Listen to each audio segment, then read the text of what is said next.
Hello, everybody, and welcome in here to the Region Sports Network. This is the Region Football Weekly Show for week number 2 of the high school football season. We are in the Centier Bank Studios with Mike Dewan, our sports director, and Jay Simmons, maybe the oldest guy here at the Region Sports Network now, next to me. I'm Chris Ramirez. What's up, guys? I was going to say, just by a few months, right? What's your birthday? November 28th. Of 63? 64. 64? You are older. See? Yeah. All right. Got me beat by 4 months. No kidding. I'm not the oldest guy in the room for a change. How you doing, everybody? Thanks for joining us here. I'm going to sit in this week and do my best to make it interesting, but these are the two experts here, Jay Simmons and Mike Dewan. We've got Zach Miller handling the controls. And, guys, week 1, it's in the books here. We've had a week to think about it, to look back at it. Always interesting, always learn a lot in week 1. Well, I think week 1 is all of a sudden you're now playing against some real bodies. You're playing against, instead of practicing against people, now you get to see what you've done over the last 6 months. So I think it was really exciting. And usually the first week, it's defenses dominate. But I'm looking at these scores. It's the opposite way this first week. It looks like the offenses dominated quite a bit. And it looks like the offenses are a step ahead of the defenses, and that's it's usually the opposite that first week. Well, and I think part of that may be due to the fact that the summer season now gives offenses all this time to practice, whereas before it was August 1st or whatever it was, 21 days before the first game, and you didn't have time to get into intricate pass plays and a lot of formations and stuff. Teams are able to do that now with the summer practices and stuff. Yeah, they seem to be really in rhythm, and now the defenses seem to be taken aback a little bit. Mike Dewan, our sports director here. Mike, interesting takeaways for you from week number 1? Yeah, I completely agree with kind of that offensive explosion. The offense, it seems to kind of always be expanding the schemes and everything behind the RPOs, all the crazy stuff you can now do offensively. And, hey, having that summer, we saw it here, a lot of great games, but a lot of high-scoring games as well. Obviously, I know some teams are kind of going through some changes on the defensive side of the ball, but obviously we're seeing so far with these high scores and a lot of top games from that first week. Yeah, and something else we find out in week 1 is maybe, just how off we were on, some of the things we were thinking based on what we saw over the summer. There was a lot of surprises in week 1. Let's start with Portage and Morton. There was a surprise. Morton comes in ranked number 5, had a great summer. We saw them a couple of times. They really had a great summer. I mean, they've got D1 recruits. They got a lot going on. This is still a good football team, don't get me wrong. And because they're so good, that's what makes this the shocker that it ended up being. Portage hadn't won in almost 2 years since October of 2022. You mentioned no wins last year. You knew that was going to change at some point this year. Roy Richards not going to be a winless coach for long. No, and we were talking about it right before we came on air. Is that this is Roy Richards' 142nd win as a head coach? Probably one of the happiest wins he's had in a long time, to break out of that 0-10 from last season. And I know Roy personally, and he doesn't like to lose, and he's a real go-getter, and I'm sure he's proud of his kids and the time and effort he's put in over the last year and a half. Yeah, Mike, talk about the Morton Governors. Where do they go from here? This had to be a bit of a blow to their confidence. I'm sure they expected to be on the other end of a score like this. For sure. Walking into this game, you mentioned we saw Portage this summer, and I was very impressed when I put them in our bubble for the top 10. I was kind of looked at pretty funny. When our committee, we kind of decided on that. Hey, Portage looks good. Hey, let's put them in the bubble, see what they could do. And a lot of people, again, an 0-10 team last year being in the bubble for preseason, you don't see that often. But obviously, their work has paid off in that week 1. And Morton, kind of going into the year, they had a lot of D1 talent, a lot of guys coming in that are going to do some stuff at the next level, but can they put it all together? We were hoping to see that week 1. Obviously, it's not easy going to Portage and playing a team that is hungry as ever, obviously losing your last 10 games, looking to get their first win of the Roy Richards era. And Portage, they got the job done. But Morton, they can't stop it now. They got to turn around and get ready for a great Chesterton team who we saw last week, who obviously beat the brakes off of Hobart. So it's going to be interesting to see where they go from here. Morton, obviously, they're going to be probably a conference favorite still in their small conference, but that doesn't, again, it's a conference of 3. They got to hope to win these non-conference games and get some stuff rolling into the playoffs. Well, that's it exactly. They've got postseason aspirations as well with this team. So they're going to need to get the kinks and the bugs worked out here. Maybe they did that in week 1. We'll find out. As you mentioned, they got Chesterton tomorrow. let's talk about them. They look pretty good. We had them on last week against Hobart. I had Hobart predicted as a victor in this game. Again, based on what, I don't know. But nonetheless, I was real surprised with how Chesterton played. I thought Brady McCormick was fantastic. And Chesterton came away a clear winner in this one. Yeah, obviously it's ran the ball plenty as a team against Hobart. Again, we're looking at kind of those defenses, see how kind of new these defenses are. But again, these offenses, they just stuck to it, ran the ball at quarterback, especially Brady McCormick had a great game. They had 3 touchdowns, 225 rushing yards. Brady McCormick did. They had 350 rushing yards as a team. I think that was the most I saw since 2015 for Chesterton. Opening week against a Hobart team, you don't see that often against a Bricky defense, and they got to turn it around pretty quickly as well. Hobart does before they get into conference play. And I think Hobart. They always play up those first couple games. I always ask the coach previous years, I go, does your AD not like you? Because you got 2 dueling conference games back-to-back, week 1 and week 2. And he goes, well, if we survive these 2 games, now we're really ready to get into the conference. Boy, they really got a right to ship defensively. If you're giving up that many yards in the rushing game, you're not going to see the ball very much throughout the game. And to only put up 9 points, that's still... It's a tall order, though, against a dueling team. Yeah, and they got a young offense, too. Again, their 2 best, I'll arguably say, players last year were transfers, senior transfers, Johnny Sorensen and TJ Caldwell, who are both playing at some pretty fantastic collegiate programs. But now you got to fill those 2 positions come this year. They got a sophomore at quarterback, Alex Tatum, who did pretty solid, but he also needs to find somebody to throw to. Now, Aiden Leonard, a senior, he had a solid game, but we're going to need more than that from Hobart. And, yeah, they got to turn around very quickly and get ready for a Maryville team tomorrow. Yeah, and Maryville will have that game on, of course, on Friday night. Let's talk about them. They looked really good in week 1, the number 1 team in Class 5A in the entire state of Indiana right now. And they put a 27-0 shutout on the Andrean 59ers in the Battle of Broadway. And obviously a big, a disparity in class size, a 2A versus a 5A. But really, Andrean's closer to a 4A type football program. So you got to give Maryville a lot of credit. I mean, that number 1 ranking, hard to argue with it after 1 week, Jay. Well, you know what? And I did the game last week. You got a 2-headed monster there at running back. You got J.Q. Johnson, 120 yards, 2 TDs, and then you got Cameron Jordan, 90 yards rushing and a TD. Between those 2 guys and the way they worked them in and out, those 2 guys are going to stay fresh throughout the entire game. So it's going to be tough. Whoever plays against Maryville, and I think the biggest thing that I saw out there was that offensive line of Maryville. Yeah. Boy, these backs were not getting hit until they were 5-6 yards downfield. The linebackers, free safeties, and corners by the end of the night were like going, do we have to come up and make another tackle? Because that offensive line, all seniors. And they were the blue-collar player of the week last week. They did an awesome job. I mean, they just were pushing, getting upfield, and did a great job.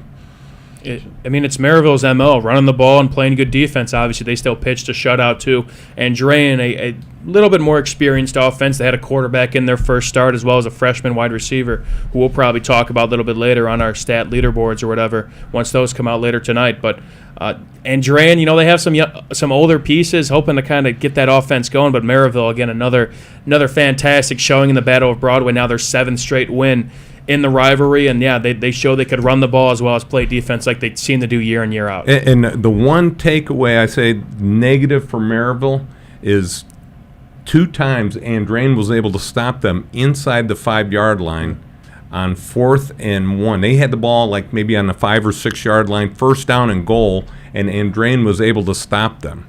And 2 different times. So this score could have been a lot more lopsided. Yeah, I heard from people who were there who told me that very same thing, that 27-0, it could have very easily have been, yes. I think somebody said 42 or 41-0 is what somebody told me. That must have been what they were referring to, those 2 right there. And one thing that cracked me up was Andrain's got the offensive lineman 6'6", 320 pounds, right? On 4th and goal, I don't know if you can really do this with that big of a person. They sneak him out. He goes down and plays nose tackle, and Maryville runs to that exact spot. So apparently Maryville must have had every offensive line or offensive coach must have had their back turned from the field because you can't sneak somebody that big onto the field and not notice. And they ran right to a spot one time.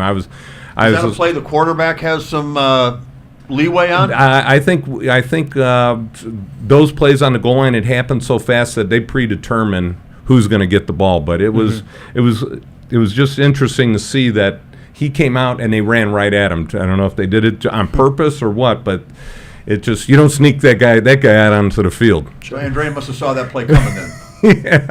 Fourth and short, why not down and distance? Obviously a pretty situation where you got to get some guys out there, get some. Yeah, and it was fourth and goal from the 1 yard line. Yeah, I mean that'll do it. Why not throw out your biggest guy and try and clog a few holes? So it worked that time. Yeah, right. Well, let's stay with some big schools and some teams with state rankings here. We'll move out to Osceola, Indiana. Freed Field was where the Valpo Vikings were last week. A shootout there, 49-42.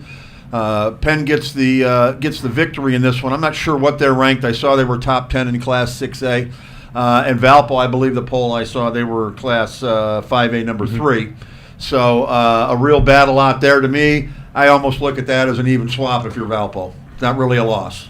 A little bit, just more of a learning curve. Again, Yep. Defense, I know their defense is very young, as well as a quarterback who made his first start, who we'll talk about in a little bit. But last time Valparaiso gave up 40 was October 1st of 2021. It's been that long. Valpo doesn't give up that many points often, and 49, you don't see that often from Bill Marshall's squad. There's a lot of holes to be filled, and that's going to take time, especially kind of in these first few weeks of non-conference. They got Andrean, we talked about, tomorrow.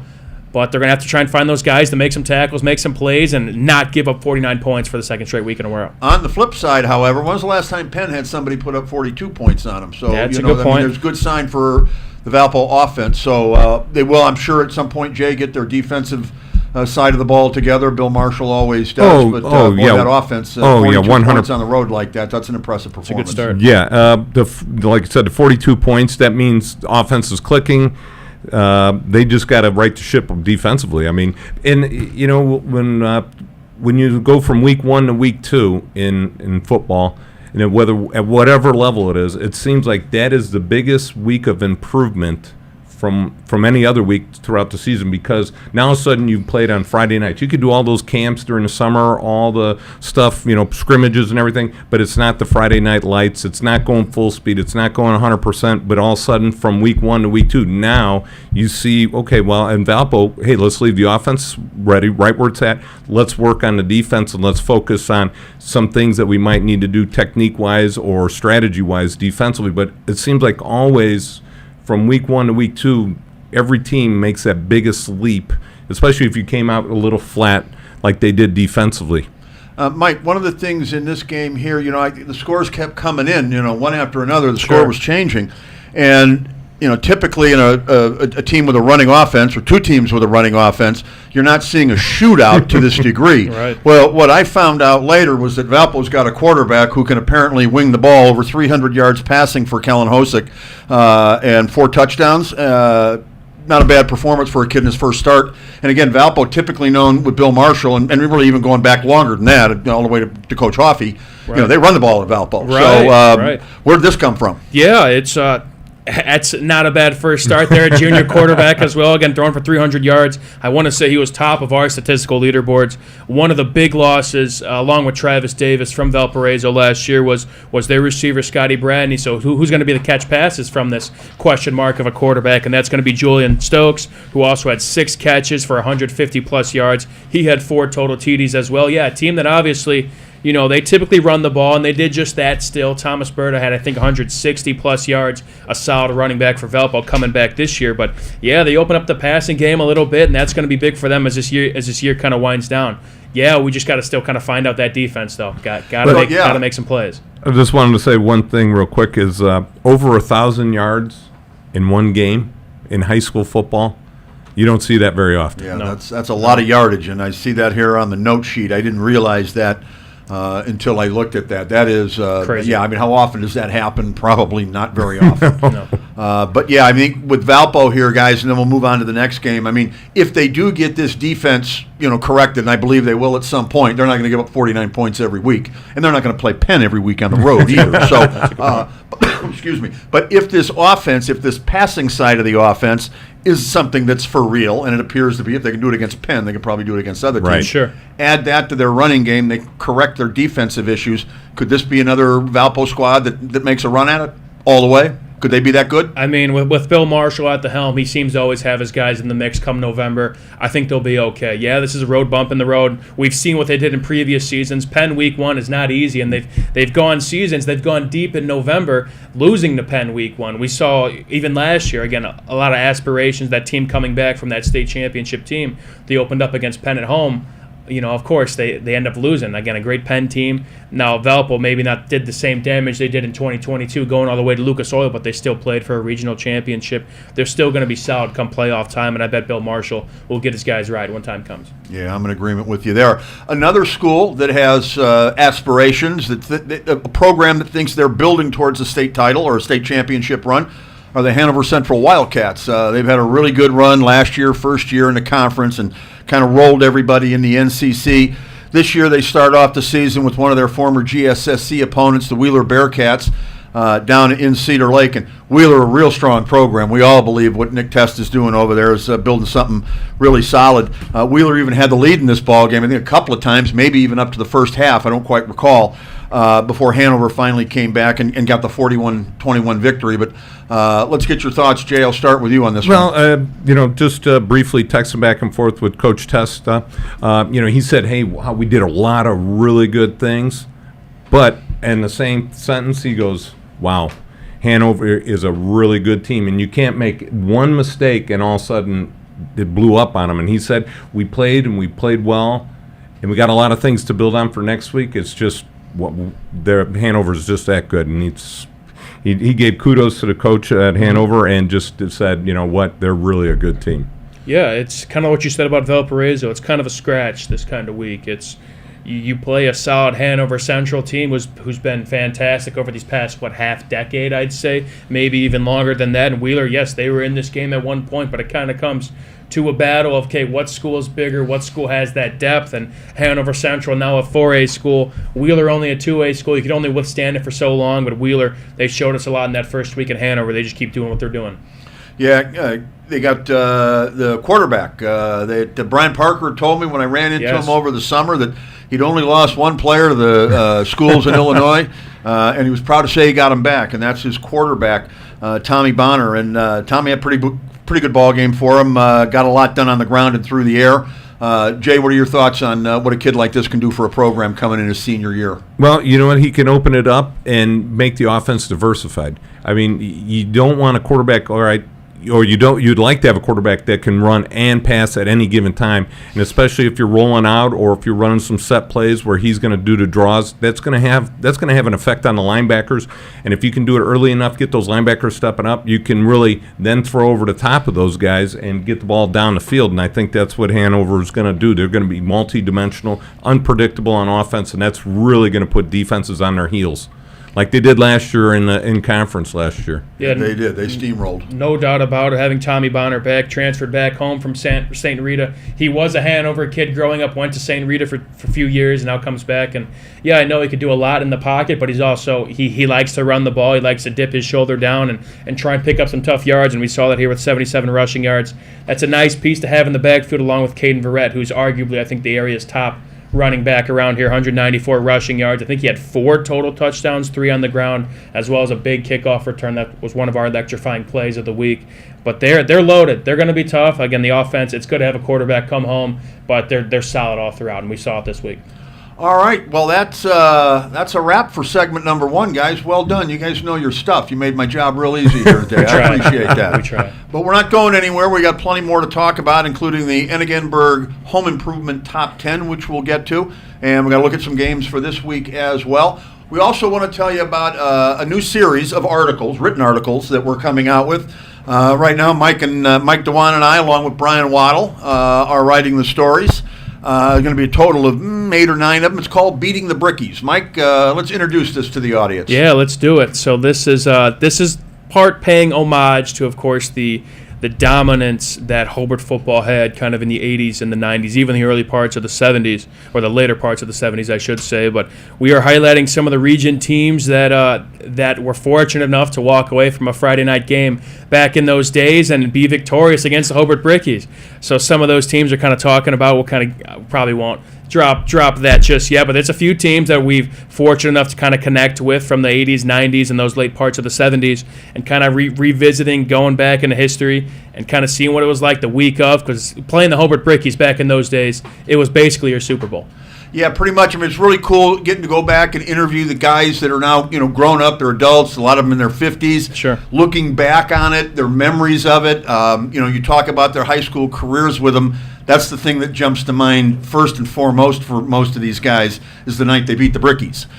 It was that big of a deal back then to do it. And, Jay, you got a chance to play them in high school. Yes. Unfortunately, not able to beat them. But kind of talk, if you can, about, especially kind of maybe for some of the younger people that are watching, because there's really nothing that matches what the Bricky Bowl was and what Hobart football was back in the day. Talk a little bit about the whole mystique and the aura and the reality that was Hobart football back then. Well, luckily we were able to play them at home. Instead of that rat trap of a The stadium, rat as I trap read of in a the paper. stadium, yes, that was my famous quote. It was Coach Shelburne was not very happy, gave him a little locker room wallpaper. This is before the 82 sectional game, correct? Yes, Yep. sectional championship game. And, you know what? We practiced, and it was all we did was talk about how good they were, and Coach Shelburne kept reading, hey, we're here, we're able to play. Let's worry about ourselves and not worry about them. But as soon as you got in the locker room, that's all of a sudden you're talking like, okay, we're playing the Brickies. Here we go. And they had some nice sectional playoff runs the previous years right before we played them. And I remember going as a junior, going to watch Knoll play Bishop Knoll at Hobart at the Bricky Bowl, and it was just people were packed in, and you just thought, oh wow, this is really going to happen. They brought in extra bleachers as we're practicing all the way around the field at Highland, so there was about 5,000 people or so. But it was watching them bring in all these bleachers, and all of a sudden you're just like sitting there going, wow, this is going to be a jam-packed game. And and as we're going to the locker room, or as I'm driving to the locker room, I look out in the parking lot, and this is about 3 or 4 o'clock, 2 or 3 hours before the game. The parking lot at Highland High School was packed with RVs and people out tailgating and grilling, and it was just like, and I'm like going, I never saw this at a Highland game before. And it was just, you sort of took it aback a little bit, and then, we hung with them and throughout the first quarter or first half, and, it sort of got away. I think it's, we talk about physicality, and I remember waking up the next day, I just wanted to jump in a bath of ice because I had never been beaten up so bad. And that was, so, it's... But that was one of the things about them. They were so physical. They were ahead on weights and conditioning, and everybody had to catch up to that. Yeah, and it was just, I just remember throughout the game just like, wow, we're in for a battle, and they took it to us in the fourth quarter. Yep. And Mike, you hear from Jay. I mean, you've interviewed guys. I've heard some of my interviews with guys. Aren't we all starting to hear the same thing here? They're all saying how, the fans were there early in the day and bringing in bleachers and all of these different things. It seems to be a reoccurring theme with everyone we're talking to. Yeah, it's, for myself, playing not that long ago, it was a much different game back then, just seeing all the hype around. I mean, not to say that there's not hype for these games now, but to see fans, I've heard they'd start packing up, they'd start getting their chairs ready the Friday of at 10 a.m. that morning. We don't really see that much anymore, and interviewing these guys, being fortunate enough to kind of revisit that specific game through them, it's seeing how Hobart lore kind of was back then, how important it was to kind of even just play the Brickies, let alone beat them. It's been such a fun project so far, and we're excited to kind of get things ready for you guys and get things going. Go ahead, Jay. I was just going to say, one thing is, probably out of all the guys that you interviewed, they'll say they can remember just about every play. Right. And I mean, or at least highlights. Oh, I remember at certain plays, hey, this happened. I can sit back and think about it, just getting trucked several times, and it was just like, wow, these guys are these guys can hit. Yeah, see, that's kind of the challenge I run into. Like, they either remember it all, or the game was so physical that they barely remember any of it. They remember the week of and what it was like to play the Brickies, of course, what it was like as a child, seeing them. Your whole life, all you see is their success and then playing them. But then once the game starts, it's physical as heck, and it's tough to remember. But it's again, like I'm saying, it's been so fun so far to revisit this. Yep, and we're not going to tell you all the games we're going to do, but we will give you a little teaser here. Today is the anniversary, the 38th anniversary, August 29th, 1986. Will be the first feature story. We have an introduction coming out. The first feature story is the Lake Central Indians, Giant Killers. Hobart came into the old burial grounds back in 1986 on this very day, and they had a 57-game regular season winning streak on the line, they had played a string of 87 consecutive games between losing to a region team. They lost in 77 to Portage, who would be the eventual state champions. They didn't lose again to a region team until 1986, this day, this game we're talking about with Lake Central. So that'll be coming out. The introduction will probably be out this weekend. You can see that at regionsports.com. Next week, we should have the first story done, which is the Lake Central Giant Killer story. And then there's a couple more, actually, from 86, and then we'll do a series of them all the way through 97. And again, this is as much a tribute to those who beat the Brickies as much as it is a tribute to what the Brickies were able to do, because how many programs could you do a we beat the, we beat them kind of a series on? All the guys we talked to, Jay, as you mentioned, they jump out of their shoes to talk about beating Hobart. They do remember it, and that's one of the reasons we're able to do this, is that, I actually, and before we go to a break, here's how it started. I've had it over the years. I've had a number of guys play for teams. The Hammond High guys mentioned, hey, we beat Hobart, blah, blah, blah. But it really came up when I was doing a baseball game at Munster against Hobart, and Bill Melby, former Mustang, walks in the booth, and I mention it, and I'm talking about the 87 game the year after, which was the fumble in the end zone, the famous game. Both teams was like ranked number 1 and 4 in the state. All of that's just amazing at the Bricky Bowl, amazing night. And I get Bill on, and I'm interviewing it, and Bill's kind of getting his feathers bristled a little bit over it. He doesn't really like talking about the loss. And during a timeout, we go to break. He kind of tosses his headset down, and he looks at me. And I've known Bill since he was 5, and he kind of gets up in my face, and he says, we beat the Brickies the year before. How come you never talk about that? And on the way home, it hit me. Wow, that's a great idea. You guys did beat them. And I was at the game in 86. I remember it. Right. And then Leroy Marsh retired just shortly after that. And at the press conference, when I asked him, what's your all-time favorite coaching memory, and right away, beating Hobart. It was beating the Brickies. So those two things kind of came together in a very short amount of time, and it hit me. Wow, that would make it's a tribute to both. Yes, those whose I claim agree. to fame is beating the Brickies, but also, and I know there's probably going to be some of the Bricky guys I run into that won't be too happy with the series. But guys, this is not a knock on anything that you guys, it's a tribute basically to the entire program. And if you happen to be on one of those teams that we write about that got beat, it's not a knock on you guys at all. Again, it's a tribute to those whose claim to fame is beating the Brickies. Sure. And to all of you Brickies out there, to know what an honor it was to play you, all of the guys that I've interviewed, and I've interviewed several, they can tell you what they had for breakfast that day. They can tell you what they wore to school. That's crazy. I mean, they remember things about that day. I got a guy who was in a coin toss. He can tell me how high the blades of grass were that night on the burial ground. So this is what you guys did. That's what it meant to play Hobart back in the day. So again, when you see this stuff, it's not a knock. It's a tribute to both sides, and we're excited to be doing it. And Bill Melby, thank you for the idea. I appreciate it. I'm glad you got up there in my grill and said, hey, man, we beat the Brickies too, Right. And because of that, we get to do this. And again, start looking this weekend. We'll start releasing it, and then we'll go from there. So, all right, well, that's it for segment 1. We got to do we have to do the Enigenberg Home Improvement Top 10 yet. We're going to preview some games coming up this Friday night. So we'll be back here on Region Football Weekly right after this on the Region Sports Network, the only game in town.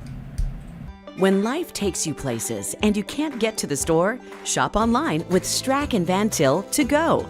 Our to-go service is easy to use, and it can save you time and money.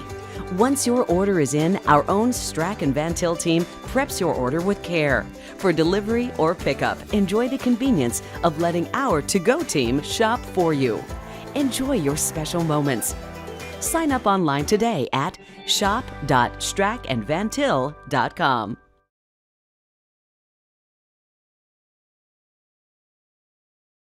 Hi, I'm Crowd Company's Lantern Man. For years, I've helped your family and friends save on their car insurance. And now I've returned to rescue you from high prices. Whether you have a perfect driving record or a not-so-perfect record.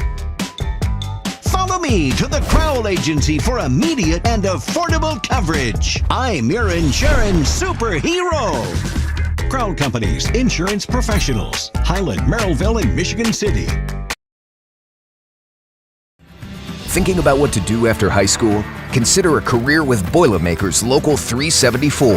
As a Boilermaker apprentice, you'll earn while you learn. We offer excellent wages and benefits, and as part of our no-cost hands-on apprenticeship program, you'll learn from the best in state-of-the-art training centers and on the job. Become a union Boilermaker and get on your way to a great career. Find out more, visit www.local374.org or call 219-845-1000.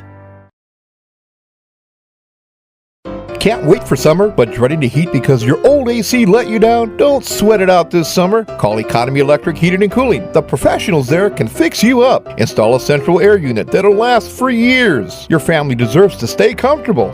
And with a 24/7 emergency service, comfort is just a phone call away. Give them a call at 219-923-4441 or check them out on the web at 4ajobdoneright.com.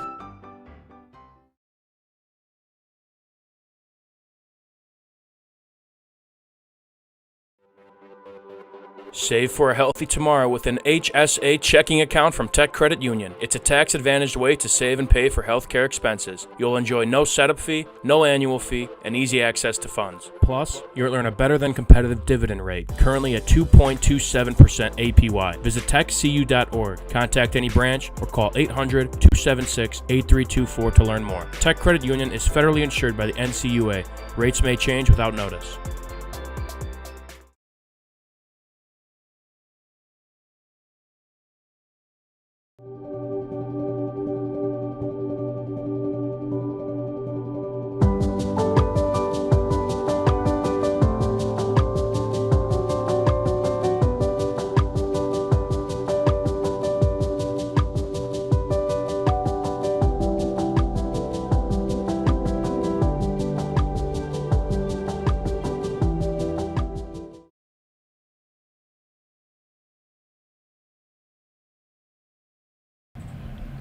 And welcome back, everybody, into the Centier Bank Studios with the Duke, Mike Dewan, our sports director, and Jay Simmons, the longest-serving member of the Region Sports Network outside of myself. Congratulations I to that, appreciate Jay. that. You're 20. How about it? I didn't realize it had been that long. I do remember meeting you in a garage at I don't know if it was a graduation party or something. It was a July 4th party Okay. at Jeff Bridges' house. That's what it was. And you know what? Thank you for bringing that up. That's something I knew we had to mention something. Sure. And you know what? To the entire town of Griffith, and certainly to the Bridges family, our condolences on the loss of Jeff Bridges. I'm still in shock over that. I got to be honest with you. I am too. You know, one thing I want to say about Jeff and Scott Bridges that relates to the Region Sports Network is back when I was a younger fledgling, kind of a solo guy. I had Chris Lannon with me. That was about it. Bridges, I believe, was one of the first sponsors I had. They sponsored a Bridges scoreboard show around 2003 or 4, and my first live shows ever on location were all from Bridges Sports, Bridges Scoreboard Sports Bar, Awesome. in Griffith, including 1 year they paid us to come out and do. It was the night before the season started, the Thursday night. And all we had was a broken down AM radio station that we were on. And we invited all the coaches from the area the night before the season started. And about 25 of them showed up at Bridges Scoreboard. I couldn't believe it. The first ever kind of kickoff show that we did. 25 of them came, around 25. It was just amazing. Kurt Kennedy drove in from Lowell. I think John Snyder might have been was he at Chesterton back yes. then? He came in. I mean, they were coming in from all over. And I want to thank the Bridges family for doing that. I mean, it kind of one of the things that helped put us on the map was, doing stuff like that. And, you guys didn't have to take that chance on us, and you did, and I appreciate it. And again, and I know Jeff Bridges is a neighbor of yours. Yes. Unfortunately, was a neighbor. Good friend for the last 35, 40 years, somewhere around there. So Yeah. he will be missed, and it was a shock, and it sort of sits you back and think about what you're doing. It sure does. I mean, Jeff, I'm 59, Jeff was 57, and, it just, every morning when we wake up now, it's something like that makes us a little bit more thankful. Yes. I got to be honest with you. I'm sorry that it took the loss of someone that we all, know so well. But if anything comes from it, let it be that you know Yes. what, waking up in the morning is a blessing, and be grateful when we do it. So, but again, our condolences to the entire Bridges family on that. And you know what? That said, let's roll on. Kind of move forward here. We do want to mention North Lake Pop Warner. If you haven't heard, they had a fire that destroyed their equipment garage, lost pretty much everything. North Lake is Hammond. I believe they're based out of Hermit's Park in North Hammond. And they have a GoFundMe page. If you can, how would they do that? Google? How would they find a GoFundMe, Mike? Yeah, would you can go to their you phone can and- look it up on social media, Okay. Facebook, Google, of course, any search engine. But yeah, just look up North Lake and And you can make a donation Yeah. and help the kids with, they lost everything as far as I understand, equipment, you name it. So they're starting from scratch, and they can use all the help they can get. So, please, if you have an opportunity, consider helping them out. Sure. So, all right, guys, home improvement time, top 10 time. Enigenberg is our sponsor for that, Enigenberg Exteriors, and we want to thank them for coming on board. They've done a lot of things with us through the years, and now they've taken upon them to their first naming rights here, and we're certainly glad to have them. And home improvement, a lot of improvement between week 1 and week 2, as we talked about, guys, and we're going to get to the top 10 here right now, and we'll start down at, let's do this. We want to start at the outside looking in, or do we want to do the top 10 first? we could do let's do top 10 first. We'll switch We'll it do up the this week. top 10 first here. We'll start at number 10, the River Forest Ingots. They don't spend a lot of time in the Region Sports top 10, but we have seen them a couple of times recently. Coach Hidalgo's doing a real good job over there, and he's building a strong program in that conference. They had a nice win over East Chicago. 35-0 was the last I Sure. saw. I don't know if Yep. it ended that or not, but River Forest off to a good start, Mike. Yeah, they're going to be fine. Again, we have a lot of shake-up in this list. We'll kind of talk about it as we go through this. But River Forest, they got the job done against an East Chicago team that's still trying to find their footing. River Forest, they're going to be one of the favorites, I'd like to say, in the GSSC in their first chapter of the season so far. They did a good job, so they deserve a 10 spot. They got some players over there as well, and Mark Hidalgo as well. He's going to have his guys riding again. They're going to be very competitive as this season kind of winds down in their conference. Any thoughts on River Forest, Jay? I'm ready to move on. All right, let's do it. Number 8, the Andrean 59ers. Give us your thoughts on what's happening with the team on Broadway. They're trying to find their way with the new quarterback. So, in his first start, he was 21 for 33, 191 yards.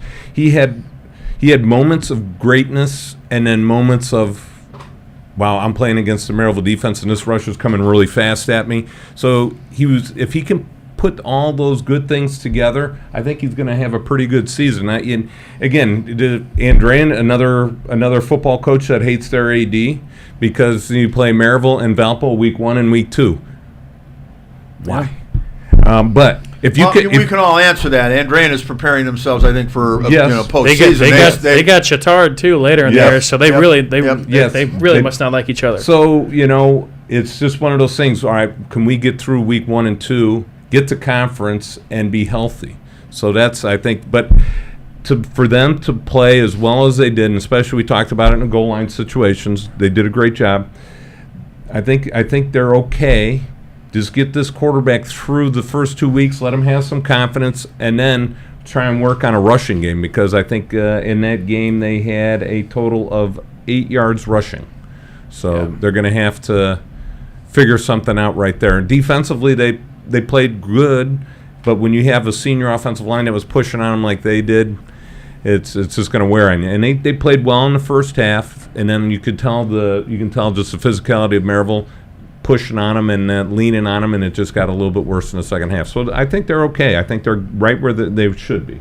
I'd like to say so, too. It's a tough part of the schedule, obviously. You mentioned it's not easy in the non-conference levels here, playing against Michigan, what am I saying? Maryville, excuse me. I thought about Michigan City. Maryville as well as Valparaiso. That's not easy to do. But, yeah, they have to run the football. We saw what they did last week. But it's kind of been a trend for, I'd like to say, the past season and one game. Outside of that Drake Bowen era, they haven't been able to run the football since then. Obviously, having a player like that, Drake Bowen, toting the rock most of the time, he's going to get you a plenty of yards. Yeah. But since that era, they haven't been able to really find the run game. And now a new quarterback, a receiver that really kind of stepped up against Maryville, Tyler Vo is his name. He's only a freshman. I think he had 10 catches in the game, so he's a name to look out for. But they got to find some sort of run game. They have some quality O-linemen we've seen so far, but they have to kind of put that into fruition. And if they want to make the job easier for their first-year starter of a quarterback, they have to try and run the football. Yeah, those Drake Bowen shoes were going to be big to fill from the moment he arrived on campus. For sure. You knew 4 years later there's going to be a hole there. Moving on up, number 8 on our list this week, the Portage Indians, maybe the biggest surprise to anybody who's just popping their head in and looking at the top 10 for the first time or checking in on region football for the first time this year. And last thing they looked at was Portage being 0-10 last year. They got to be saying, how does Region Sports have them ranked at number 8 after just 1 week? Again, in a week where a lot of teams lost that were above them and they were on the bubble, they had an impressive win against a team who we had top 5. Morton, they're going to be looking. We're going to talk about them. They're going to be in our bubble, but Portage, they got the job done, and they did it in dominant fashion. Obviously, Roy Richards has his guys right. We talked about what we saw from them in the summer. It's a passionate group. They're going to fly to the football. They're also going to be able to run the football. Daquan Fields is the name to mention. He had over 200 yards. He was, I believe, a backup I read for Portage last year when he had 200 rushing yards and 3 touchdowns in this opener. There's a lot to fix for Morton, but Portage so far, yeah, they deserve to move up, I'd like to say, and they just happen to crack our top 10. And Jay, let's talk about Portage here real quick here. Roy Richards, one of the things that he was known for when he was at Morton was his ability to out-scheme his opponents. You never knew what was coming. Are we going to see that kind of thing offensively, that kind of scheming and so forth, or is he going to do something a little bit more direct at Portage? What's the game plan I think for right now, he's going to stay real. I think just stay straight, basic offense right now. I know he's always keen to throwing out an onside kick or a fake punt here or there, but I think before he doesn't want to do any of that stuff before he gets to the Duneland Conference. I think he wants to keep everybody on their heels, and then he's going to open up the playbook as the season goes on. I mean, I think they've got Northwood this week, so I think he's going to stay very vanilla. And then once he gets into the Duneland Conference, I think he's going to start opening it up and be a little bit more diverse. All right, guys, let's move up to number 7, a team that got beat by a couple of touchdowns last week. And I know we're catching a little heat for this on social media. We got Nick Testa's Wheeler Bearcats at number 7, 0-1 on the season. Mike, talk about how the committee came to this decision. Yeah, it's when you lose to a team, especially by 20 points, it's an immediate recipe. Hey, we should move them down. But Wheeler, they showed us a lot. They again playing at Hanover Central, a team that hasn't lost a regular season game, and I'd like to say 2 years, and they led in this game, and it kind of came to a battle of they're going to have more guys than us, they're going to have more depth, and again, as I keep mentioning, a week where a lot of our teams lost, Wheeler, they had the better performance than some of those teams that maybe even won games against lesser teams that we were expected for them to win, and they're going to still end up in our bubble. We're going to talk about them a little bit later, but Wheeler, I think they're going to win their division respectively, and they have a lot of guys, and they showed it again in that first Friday against a fantastic team. Talking about some of those guys on the Wheeler Bearcats, Tyne Vetical, who we talk about Bryce Compton, he's kind of that wide receiver one, I like to say, for Wheeler, but Tyne Vetical, he had a fantastic start to his junior campaign, the wide receiver / safety, had 6 catches for 134 yards and 2 touchdowns.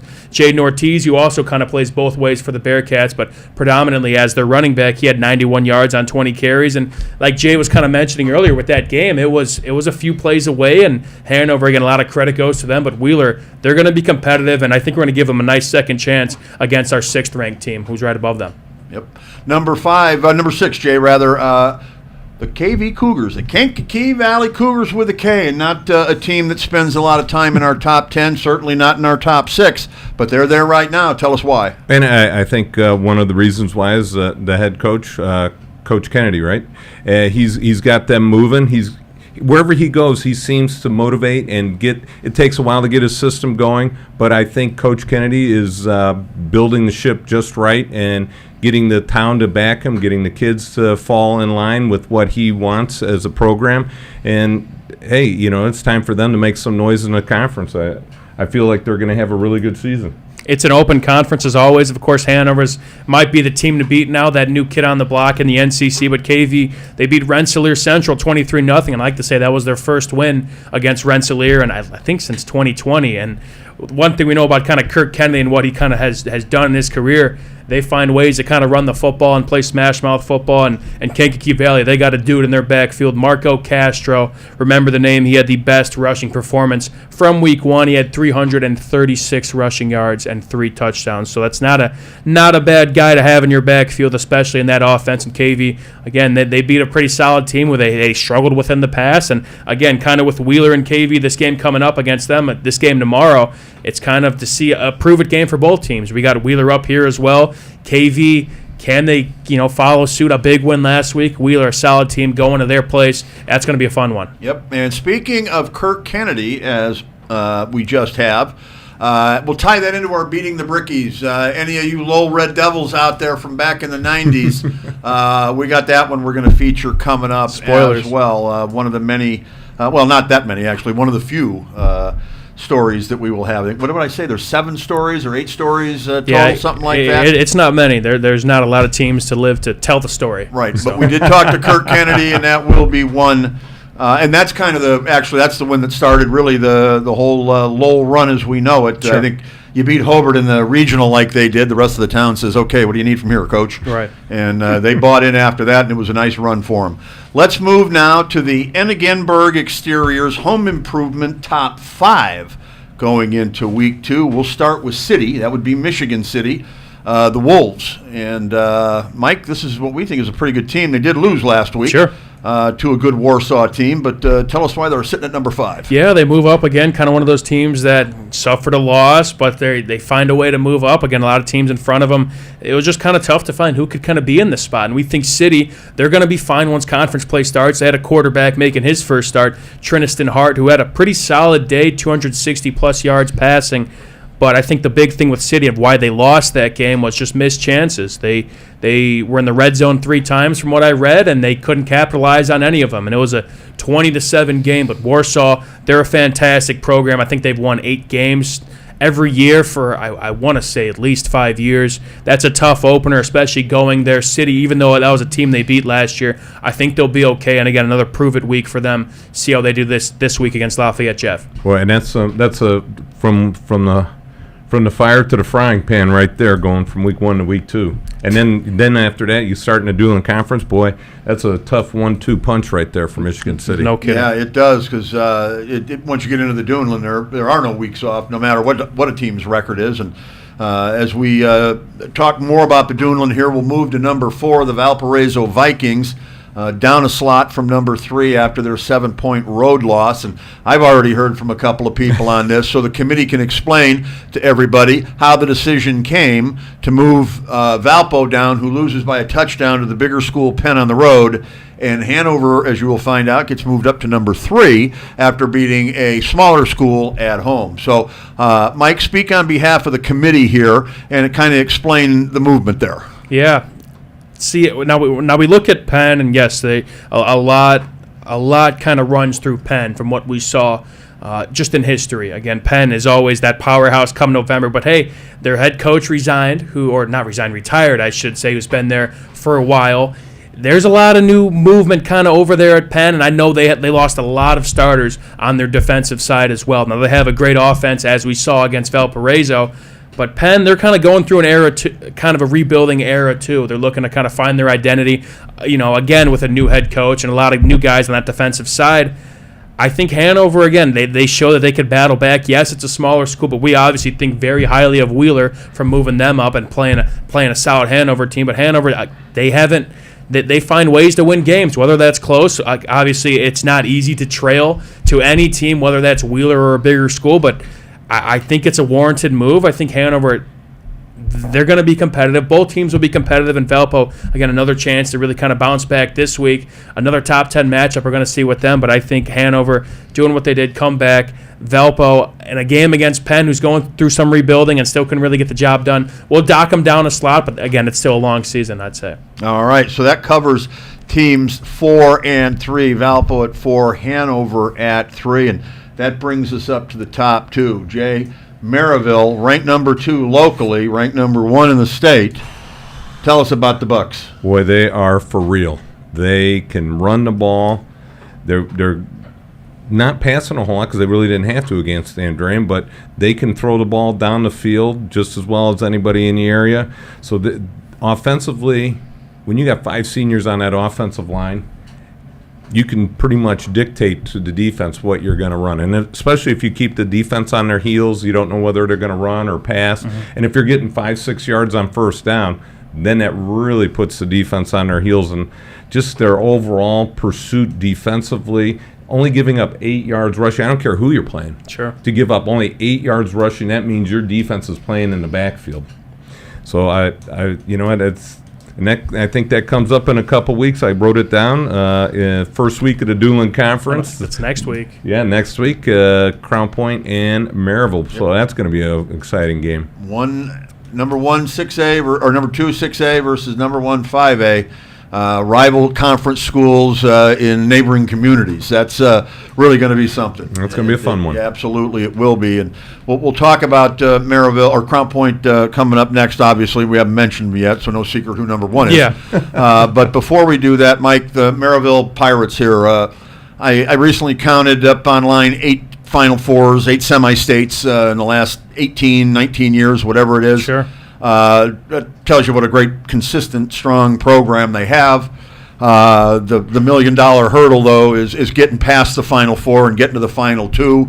I'm hearing from some people that this is as good of a Maryville team as there has been in the last 20 years. So what do you think? Is this the team that can get over the hump? And what does it take to get over the hump, I guess, is even the greater question. I mean, that's definitely the goal. It's just playing good football when November comes around, keeping that same energy once you go to Fort Wayne Snyder, once you go to those bigger 5A schools that you find ways to have trouble with. And you got to, football, I mean, games of that caliber in November, you can't make any self mistakes. You can't make any unforced errors.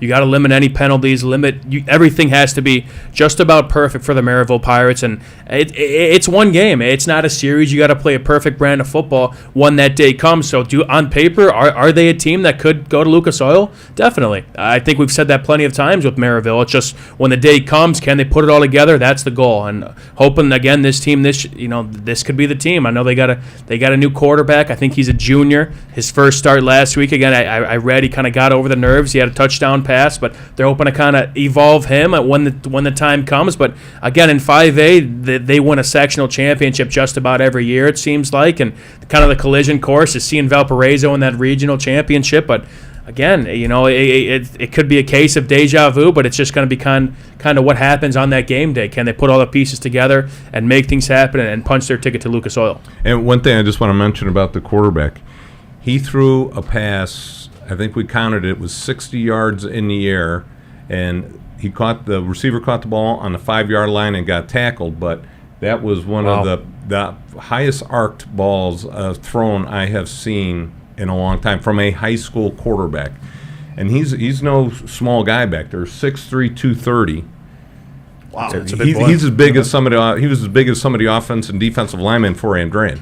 Yep, wow. Jordan Sanders, I believe his name is. I want to say he's only a junior. Yes, only so they're going to try and evolve him not only for a talented team this year, but Maryville, as we know, they're going to probably be back next year ready to go and hoping to punch, hopefully, their second straight ticket to Lucas Oil. Yep. All right, let's move on. Number 1, no secret, as we mentioned, it's the Crown Point Bulldogs, basically untouchable on a local level here for the last couple of seasons, and had a big dominating win the other night. What can you say about these guys, Mike? Yeah, there's not too much to say anymore that I haven't said already. That game was just about over, really, and I'd like to say through a quarter and a half. They're just tough on offense. They're quick. they're one of those offenses that has done so much over the course of these past few seasons. They pushed the envelope tremendously, kind of getting to that new wave of offensive styles and schemes, and they have the talent to do so. They got the best quarterback, I'd like to say, in the area with Noah Ehrlich, Larry Ellison, who had a fantastic start to his senior season at the running back position. And although their defense, they got some young guys, they also have some senior leaders. Lucas Szymborski is another guy at transfer who came from Tennessee, the state of Tennessee. He had a fantastic debut. Yeah, I mean, this team is well-rounded, and they keep showing that week in and week out. Yeah, and how many times do you say, I got a senior quarterback in high school football, 4-year starter? Not often. No, especially again he started his first 2 seasons at Hobart, that's not easy to do. We talk about Hobart football and then go to Crown Point, see what he's done in this past season, as well as, again, he played a half of work and he was efficient as ever in that game. But yeah, he's been a beast. The only one I can remember, and you guys watching, if you want to chime in on social media here, if you know others. Jason Wren is the one that comes to mind for me out at Valpo with Jeff Samardzija back in that run. Yes. He made a state finals run and all of that. He was and I remember that because I was just getting in the business, and I'm like, wow, has it changed that much since I was in high school that now freshmen are starting a quarterback in the Duneland Conference? It was a big deal, obviously. Yes. And it's not something you see much of. Even sophomores in the Duneland Conference don't get a ton of playing time.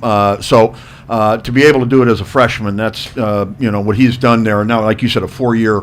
He's coming into his senior year, 4-year starter like Right. that. I mean, wow, what an advantage for a coaching staff to have a kid like that. And he's already been to the state finals. So, I mean, a kid that you can trust and ride and give him the playbook and say, make it happen. I like that phrase. All right, so, that's it. Crown Point, number 1. Maryville, number 2. Hanover Central, number 3. Valpo, number 4. City, number 5. KV Cougars, Kankakee Valley, number, 7. 6. Wheeler, number 7. Portage, number 8. Andrean, number 9. River Forest is number 10. That is the Home Improvement Top 10 sponsored by Enigenberg Exteriors. Now, guys, let's take a look at those who wish they were in but aren't. In other words, the outside looking in. Enigenberg Exteriors. So these are on the exterior here, and they're looking to get in on the interior of the top 10. We'll start here with the Chesterton Trojans, Mike DeWan. Yeah, it's a good start for them. Beating Hobart Brickies kind of knocked them out of this list entirely. They showed they could run the football. We're looking kind of for that team in the middle of the dune. And we talked about Michigan City as well as Portage, but Chesterton, who had a rough season last year, kind of lost a lot of close games, showed us a lot this week. We got them kind of banging on the door now. They got a big matchup against another bubble team, which will be Hammond Morton. That's going to be a fun one, but 2 teams looking to kind of bounce back. Chesterton obviously looking to have a better season than last year, and they showed it so far for us in week 1. Jay, the Griffith Panthers, 56-0 over your beloved Highland Trojans last week. Yes. And Panther fans are going nuts. They're saying, we're back. All right, let's go. Rooms in Indy, let's go. And I ran into Coach Mason over the 4th of July weekend, and boy, he could not stop talking about how good they looked throughout the summer, and he was just going, man, we've got this is a real deal. Griffith is back, and the way they looked, every time I put my phone on and looked at the Calumet Strachan Van Til scoreboard, that it just seemed like it was multiplying every game, boom, or every few minutes, boom, boom, boom, boom. I don't know if Highland was able to get the defense out there at all. I mean, for more than a play or two, or I don't know what was going on. But man, Griffith clicked on all cylinders, and they're banging 56-0. I mean, that's a lot of points now with the running clock at 35. Mm-hmm. Yeah, it's not as easy to get 56 as it used to be. It's almost impossible to get 70 now. I mean, you got to be scoring on every play. Mm-hmm. So 56. I mean, you're maximizing your offensive opportunities there. Is that a case of disparity in talent between these two, or is Phil Mason finally got his handprints all over this program and they're playing at a level that he expects? I think the latter. I think Coach Mason's got his handprints all over it. I officiated a couple of their JV games last year, and every game, the 2 games that I did were running clocks in the second half. The first half took an hour and a half because they were scoring. It was 40-0 at halftime. Sure. And they were it just seemed like you could feel the momentum gaining ground with Coach Mason and getting. He didn't move any of these guys up to varsity. He said, you know what, they're freshmen, sophomores. I want to keep them here. I want them to learn how to win more than anything. And now all of a sudden he's got these sophomores, up as juniors, and all of a sudden now he's got that full plate of players he can lean back on, and I think he's doing the right thing. Yeah, I like that approach that you mentioned by Coach Mason, keeping them down there because I want them to learn how to win versus I want them to learn how to play up here at the varsity level and get their brains beat out, which could happen. And now, you get that year of experience and confidence, I think, as much as anything. That's what winning does for you, I think, is give you confidence versus losing, which makes you try harder maybe, but it doesn't necessarily instill confidence in you. And it seems like he's got this program, right. I mean, after 1 week, they were firing on all cylinders. Correct. Week one. We'll see this week. They got your Mustangs this week, Mike.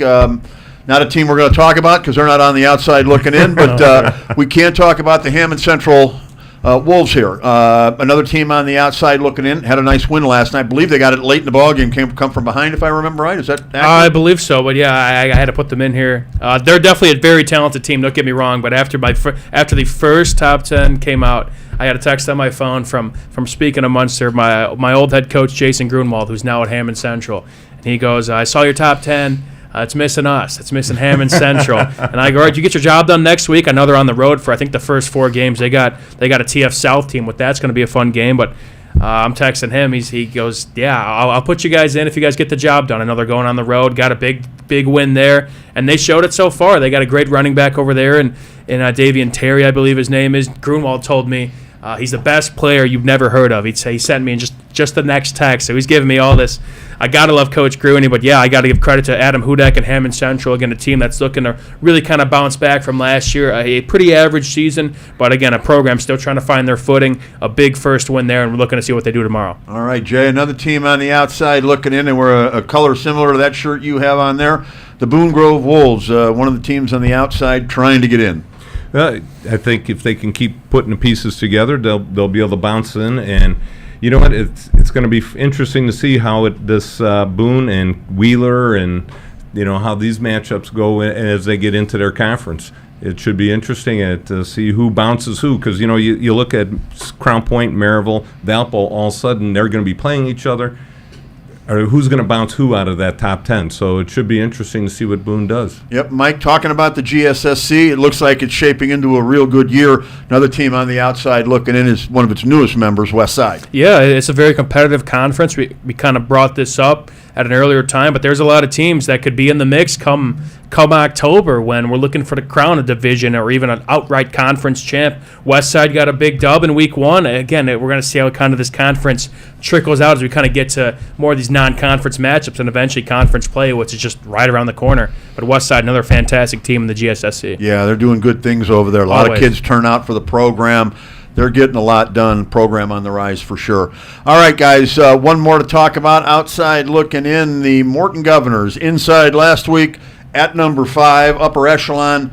But after that performance against a previously winless last year, previously winless, that came as a bit of a surprise to everybody, myself included. I'd say so. They got all the talent in the world. It's just how are they going to put it together? They have, again, a future Purdue Boilermaker at receiver who had a great game, LeBron Hill, but they kind of tried to neutralize him in that game. Portage, they sent 2, even 3 guys at him at some point and tried to have somebody else beat them, and they did just that. Obviously, the proper game plan against Morton, but we know they have so much talent. It's just can they put it together, and they got to turn around and get ready for a great Chesterton team to open up their home. Yeah, especially going back-to-back dueling conference, they sort of like have their foot on the banana peel to slide right on out of the who's looking in from the outside.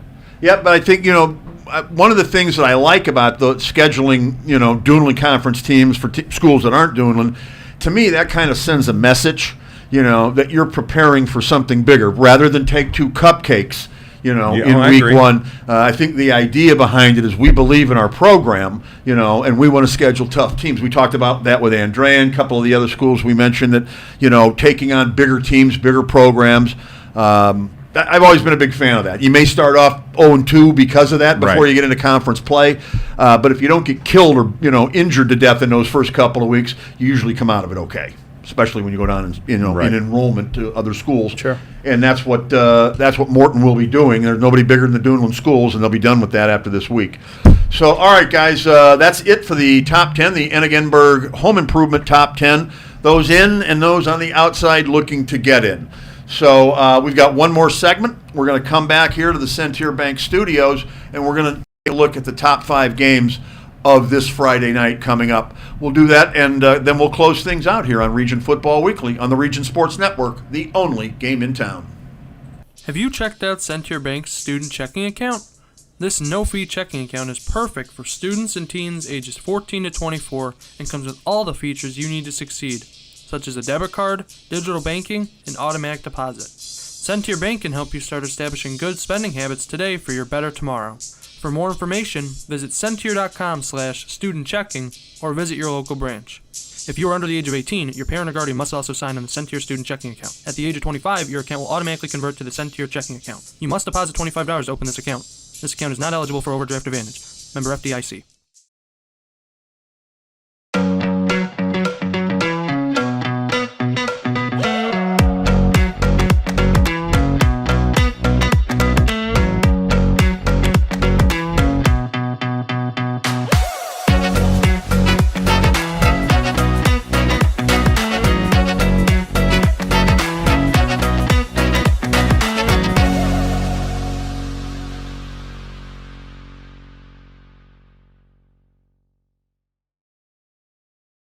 Four Seasons Mechanical proudly serves Northwest Indiana, providing quality, reasonably priced, reliable service. With a quality and comfort guarantee, the professionals at Four Seasons Mechanical offer a wide range of services in heating, ventilation, and air conditioning. Whether it's residential or commercial, Four Seasons Mechanical is there 24/7. To find out more, the website is fourseasonsmechanical.com or give them a call at 219-756-7020. Four Seasons Mechanical, your indoor air quality specialist.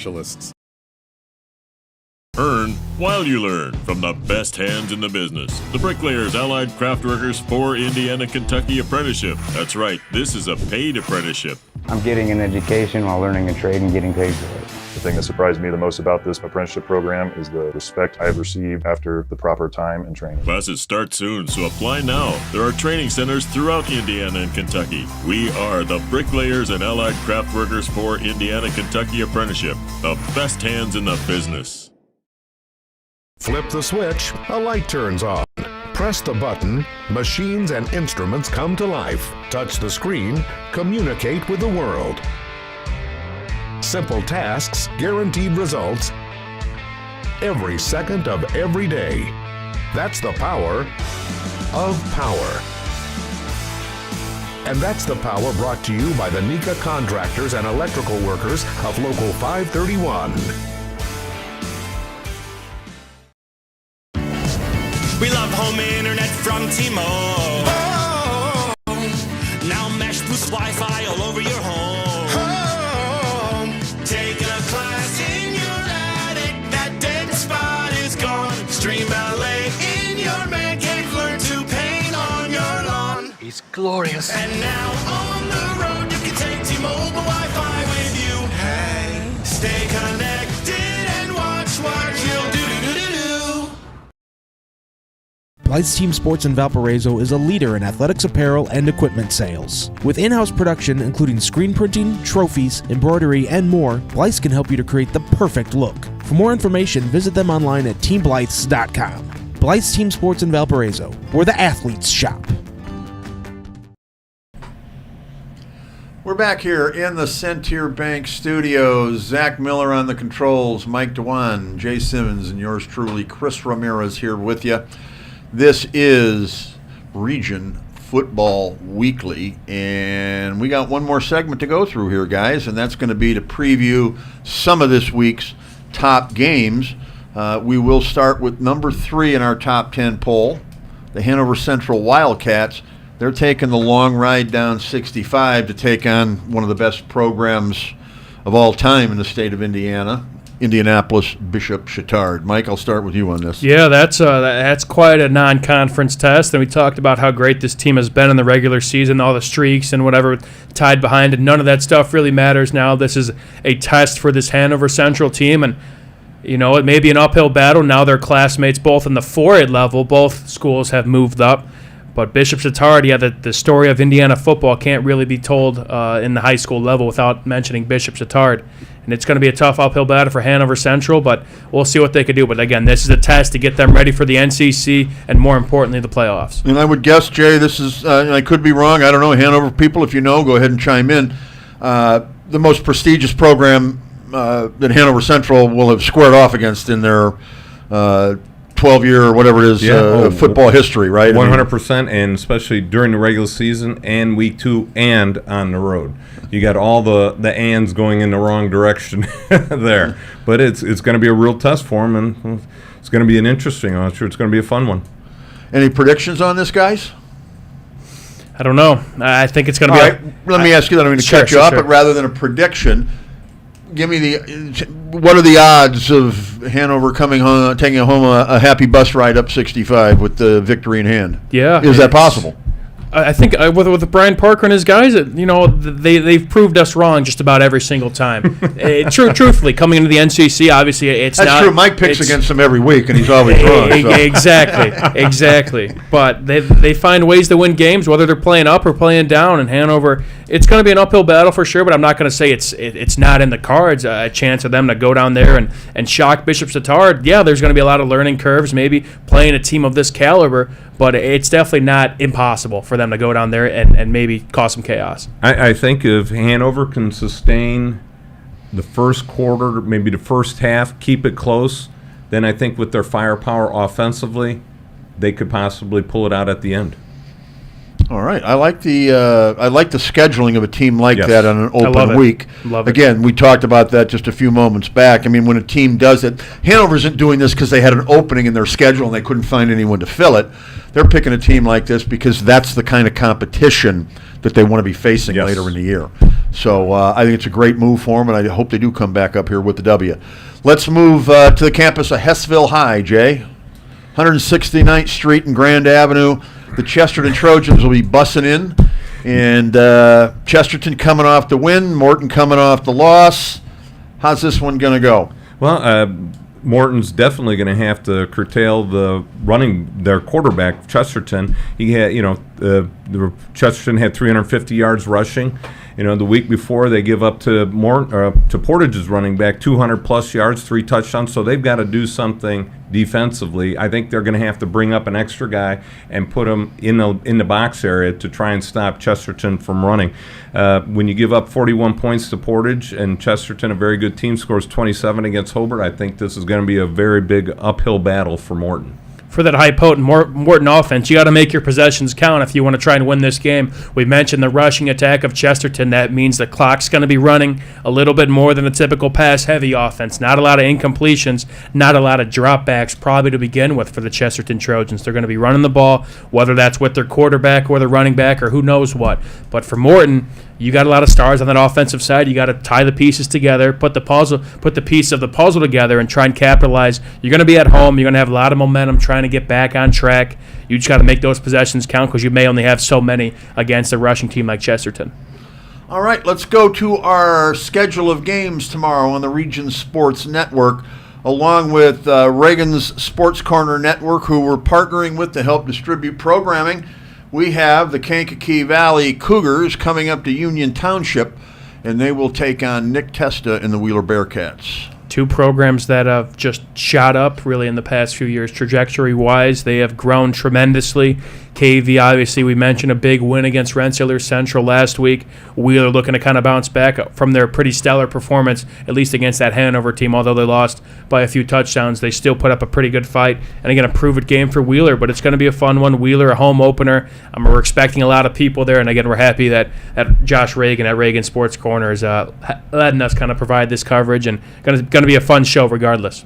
Yeah, I think it's gonna be who has the ball last type of game. I mean, both teams. It's going to be very few possessions. Both teams run the ball extremely well. Wheeler passes a little bit better. Sure. So it's going to come down to the wire. I think it's going to be a very good, very close game. I'd say so. Wheeler, you mentioned they like to throw the ball a little bit more. Their quarterback, Caleb Klimzak, one of the kind of keys going into this game is protection of the football. I want to say there were 4 interceptions that Hanover defense forced last week.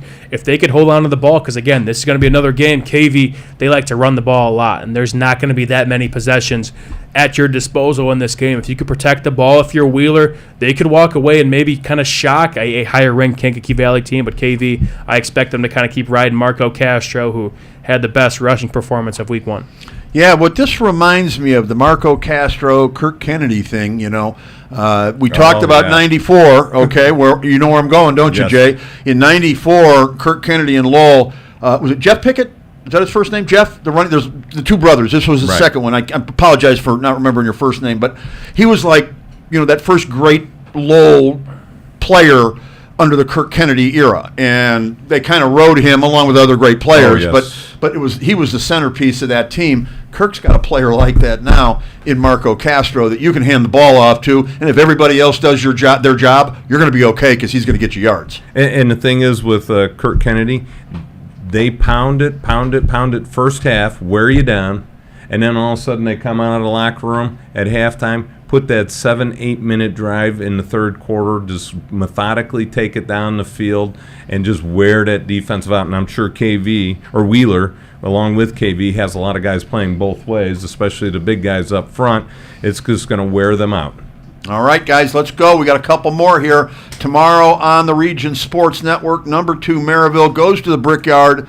They're going to be taking on the Hobart Brickies, who are looking to bounce back.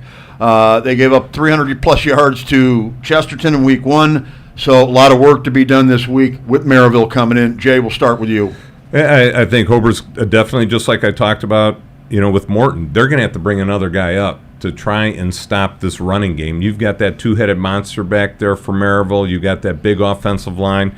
It's going to be one of those where they just push on you and wear you out, and the next thing you know, they're going to be up 28-0. It's really going to be on Hobart to either cause a lot of havoc in the backfield, or just try and come up with some big plays offensively to try and keep the score close. Yeah, I think it's going to come down to what defense kind of makes things more difficult for your first-year starter for Maryville. We mentioned Jordan Sanders, who's only a junior going into it. He had his first start last week. What is Hobart going to do if they try and bring a guy up and stop the running game? Are they going to make Sanders throw the ball more? They're going to try and make things hopefully difficult to keep themselves in it. Now for Hobart, Alex Tatum, only a sophomore. Maryville, we know how stout their defense is and what they like to do to kind of throw things off, whether that's send pressure, bring a guy up in the box. What defense is going to make a couple more plays in Maryville? I don't know. Their defense, their experience, they got some guys up there. It might be a tall task for Hobart, but playing at the Brickyard, that's not an easy task for any team around here. Should be a good ball game. And Jay, you go back a ways like I do. I mean, if I had to, I have answered this question to people before. Greatest all-time rivalry in the region, I would put Maryville and Hobart 80s and 90s. What's your thought on that? I would agree 100% with that, except for maybe from my side of the county, I would have to go Munster and Highland. The Battle of the Bridge was a big one back in the day. There's no question about it. More. But Hobart and Maryville, yes. Yeah, Hobart and Maryville. I mean, you look at Demery Stadium. Why did they build that? Because they couldn't build a Bricky Bowl, and they had to have something of their own that could compete on that level. They want to be a program like that. They needed a home field advantage, and Demery Stadium is certainly that. Mm-hmm. But they won't be there tomorrow. They'll be at Hobart. So give me a prediction on this one. I'm going to go Maryville 35-14. A blowout. All right, you heard that, Brickies. Jay Simmons. You can email him at j.simmons@regionsports.com. Yes. All right, Mike, you got a prediction on this one? Yeah, I kind of like where Jay's coming from a little bit there. I think Maryville gets the win here. I'll go. We'll go 31. We'll go 31-21, 10-point game. So you're going to be a little nicer to Hobart. Yeah, I think they can stay with it here. Jay, you're calling a bit of a blowout. Do you think it'll be a blowout from the start, or is it just going to be that Maryville ultimately wears down and has more of everything than Hobart does? Correct, and I think it'll be close throughout the first half, and then all of a sudden with Maryville and that big offensive line, they're just going to start pushing people around, and Hobart's going to wear out.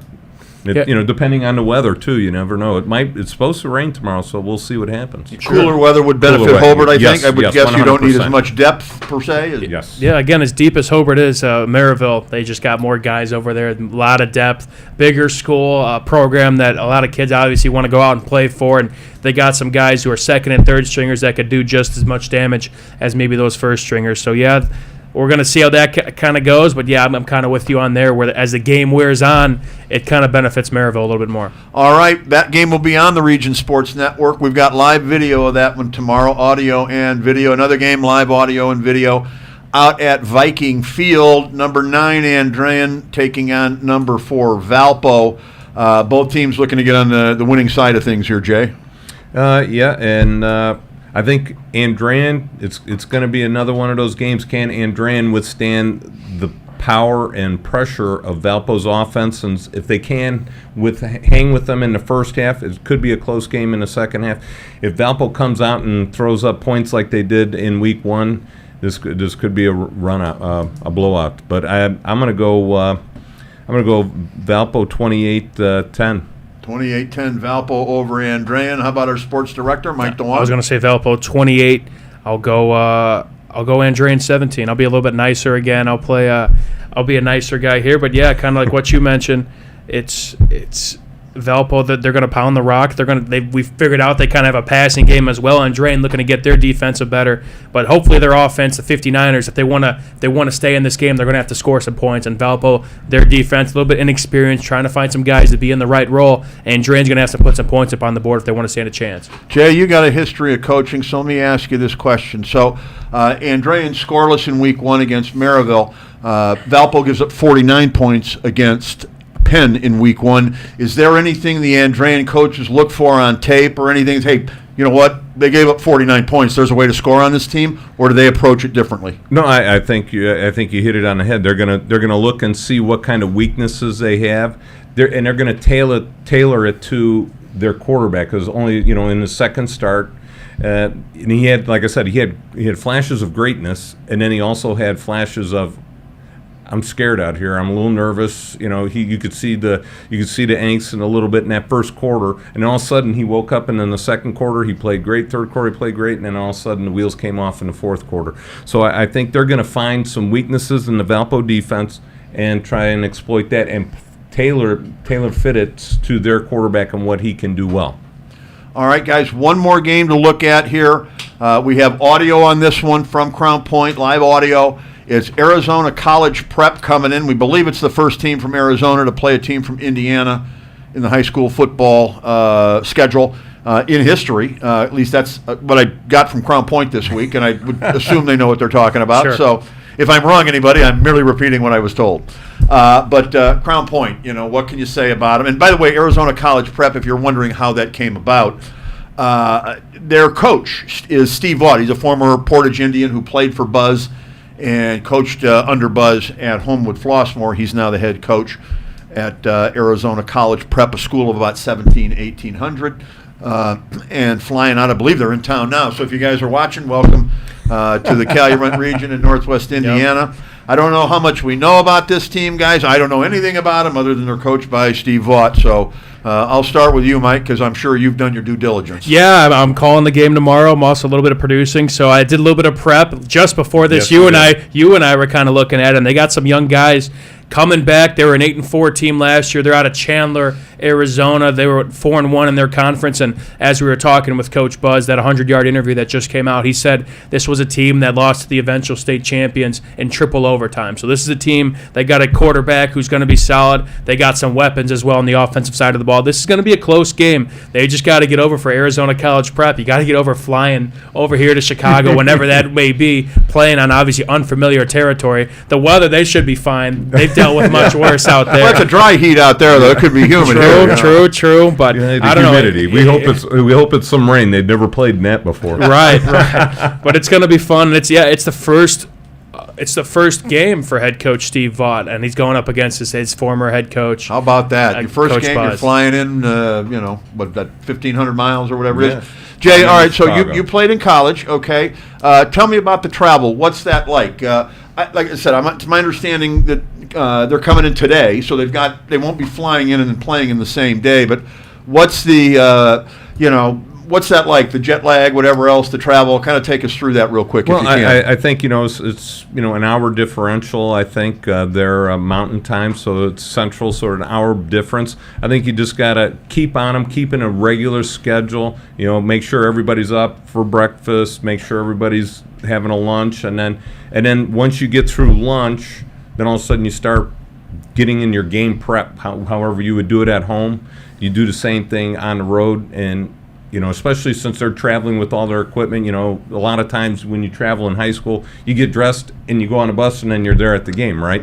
So now they're going to have to do it just like they do at a home game. So they got to prep it just like that. But they got to keep them busy, occupied throughout the day. So, and you don't really want to overwhelm with football stuff all day. So is it video games on the phone all day, or is it free time basically? Yeah, or? some free time. But try and get them interacting and talking with their teammates, and try and I don't know kids these days. I guess you let them play on their phones a little bit, but I think also you go through some game prep stuff in the early afternoon, and then once you get to the stadium you get into your regular routine. So I think you got to keep it as regular as possible, as soon as you can. Mike, any final thoughts on our game previews? And I just liked your guys' thinking of what kids do these days. That was pretty funny, being the young guys coming sitting from a over teacher here. too. No, I agree. Yeah, you got to let the kids get loose. Obviously, you're staying in a hotel, so Right. obviously sleep is kind of important. You're outside of your own bed, and there's a lot of things that kind of break up that routine. Right. So you got to let the kids kind of do as much as they would maybe on a typical school week or whatever that may be. But obviously, don't have school to worry about that much. It's just strictly football. But let them kind of live loose, and kind of once a couple hours, 6 hours before the game time, hey, let's get to it. Yeah, it's a once-in-a-lifetime experience for Exactly. most of them. Some of them may go on to play college and that, but for a lot of the kids, I'm sure it's for getting on a plane and to go play a Friday night football game. This will be the only time they do that. I'm sure the coaches are aware of that and probably want them to enjoy the experience. Would that be accurate? Yeah, and I'm interested to find more what they do. I remember talking with Adam Hudak last year, the head coach of Hammond Central. They played Chula Vista Eastlake from California. So they came up here, and from what I remember from what Hudak said, they kind of made a weekend out of it. I think they went up to Northwestern and caught a remember game hearing there that. as Yep, well. yep, So, outside of this game, of course, which is obviously first thing on their mind, I wonder what else they're going to be doing while they're up here in the region. Yeah, I'm curious to know whether or not they're flying back Saturday or Sunday, to be honest with you. If they fly back Right. Sunday, then they've got a day to take off and enjoy, and kind of see the sights and sounds of the greater Chicagoland area. So if you were a coach, Jay, if you were running that, if you were heading up the program, if you were Steve Vaught, are you staying or are you going on Saturday? I think I would stay, enjoy the day, and how many times are these guys going to be able to come to Chicagoland area and enjoy, whether Maybe go to the beach or something. You're in Arizona. You probably yeah, don't do a lot you of could do that, that. right? There you go. We got the dunes here. Well, you could always, if the Sox are in town, that's an easy ticket. Yeah, they'll give you those. Yeah. Or like he said, maybe take in a Northwestern game. Yeah, college football starts Saturday, so there we go. Or today, we couldn't really say. Yeah. All right, to everybody on the Arizona College Prep team, again, welcome to Northwest Indiana, and we're not going to wish you good luck because we're hoping Crown Point beats the brains out of you tomorrow, but we hope you have an enjoyable time here other than that and a safe trip back. But again, go Bulldogs in that one. So, guys, this is Jay Simmons. That's Mike Dewan. I'm Chris Ramirez. Zach Miller's over there handling the controls. Thank you for watching. We appreciate you being a part of what we do here. We've been fortunate to do this going all the way back to the start of the millennium, 2000. So this is our 25th football season, and we're thrilled to be here. Thank you guys for being a part of it, because if it wasn't for you guys, we'd have been gone a long time ago. So again, thank you for watching and sharing and liking and commenting in all that you do. And just keep us in mind on Friday. If you're not going to a game, tune in here and watch one. So again, thanks again to everybody for making us what we are here and allowing us to do what we do. So that said, for Jay Simmons, For Mike Dewan, for Rich Castillo upstairs, for Zach Miller, and for all of us at the Region Sports Network, I'm Chris Ramirez. Thanks for watching, everybody. Have a great night. This is the Region Sports Network, the only game in town.